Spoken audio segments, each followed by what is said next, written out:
رقت عینای شوقا. یعنی مردوں کے لیے ایک سے زیادہ شادی کرنا بہت کامن تھا، اور اس کے نا ایک وجہ یہ بھی تھی، آپ کو پتہ ہی ہونا چاہیے کہ جب فار ایگزامپل اگر دو ٹرائبز ہیں نا، دیر آر ٹو ٹرائبز، اور ان میں بہت عرصے سے کوئی لڑائی چلتی آ رہی ہے، ان کی نہیں بن پا رہی، تو ان کو ملانے کے لیے بھی جو ہے نا وہ آپس میں جب وہ شادی کر لیے کرتے تھے نا تو پوری ہارمنی جو ہے مینٹین ہو جاتی تھی. تو ہوا یہ کہ یعنی فتح مکہ کے بعد جب بنو مخزوم، وہ بھی سارے، اور یہ کس کا، ابو جہل کا قبیلہ ہے بنو مخزوم، یہ بھی قریشی ہیں، تو ان کا جب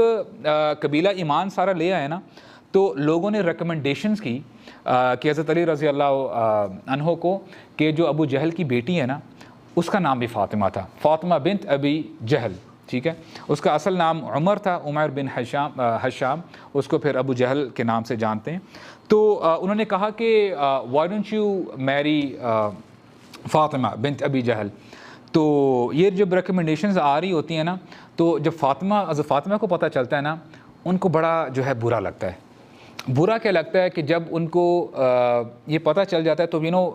کمپلیٹ ان کو اسٹوری نا فلیش بیک کرتی ہے کہ what Abu Jahl use to do with her father, کیسے جو ہے ان کا رویہ تھا، یعنی اس نے یعنی گالی گلوچ کیسے دیتا تھا. ہی واز، اس کو تو فرعون کہا جاتا ہے امت مسلمہ کا، ابو جہل. تو وہ جو ہے جب یہ نبی کریم صلی اللہ علیہ وسلم دیکھتے ہیں نا اپنی بیٹی کو اس حالت میں، تو what a beautiful statement he says, کہتے ہیں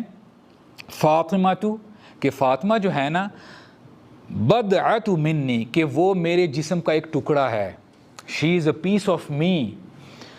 یؤذینی ما اذاہا، جو اس کو اذیت دیتی ہے نا چیز، وہی چیز مجھے اذیت دیتی ہے. یہ مت سمجھو کہ فاطمہ اور میں الگ الگ ہیں، تو یہ چیز اس کو اذیت دیتی ہے. تو نبی کریم صلی اللہ علیہ وسلم نے نا، دیکھیں آپ امیجن کریں کہ جب فاطمہ رضی اللہ عنہ کا جب یہ ان کو یاد آتا ہے نا کہ دیکھیں انہوں نے ان کے والد کے ساتھ کیا کیا، پھر حضرت خدیجہ کے ساتھ ظاہر بات ہے ان کو بھی برا بھلا کہا ہوگا، اور پھر سارے انہی لوگوں کی وجہ سے ابو جہل ان کے پورا جو گروپ تھا، گینگ تھا، کہ اب دیکھیں نا ایک سے بڑھ کر ایک، جب نبی کریم صلی اللہ علیہ وسلم کے جب بیٹے فوت ہوئے تو تب انہوں نے جو ہے کیسی کیسی باتیں کی کہ اب نبی کریم صلی اللہ علیہ وسلم کی جو ہے اب ان کا نام لینے والا باقی نہیں رہ گیا. تو ان کو نا پوری چیزیں جب وہ یاد آئی نا کہ میری جو ہے بہنوں کے ساتھ انہوں نے کیا کیا ہے، میری والدہ کے ساتھ کیا کیا ہے، تو نبی کریم صلی اللہ علیہ وسلم he couldn't bear it، وہ ہی اسٹیپڈ ان. اور یہاں سے پتہ چلتا ہے کہ دیکھیں ان کا معاشرہ کتنا normal, it was a very human kind society, جیسے ہماری طرح کی سوسائٹی ہوتی ہے. تو انہوں نے جو ہے نبی کریم صلی اللہ علیہ وسلم نے اپنے سینٹیمنٹ شو کروائے، تو پھر ان کی شادی جو ہے حضرت علی نے بھی جو ہے کہا نہیں، آئی ووڈنٹ میری، کہ میں جو ہے پھر شادی نہیں کروں گا.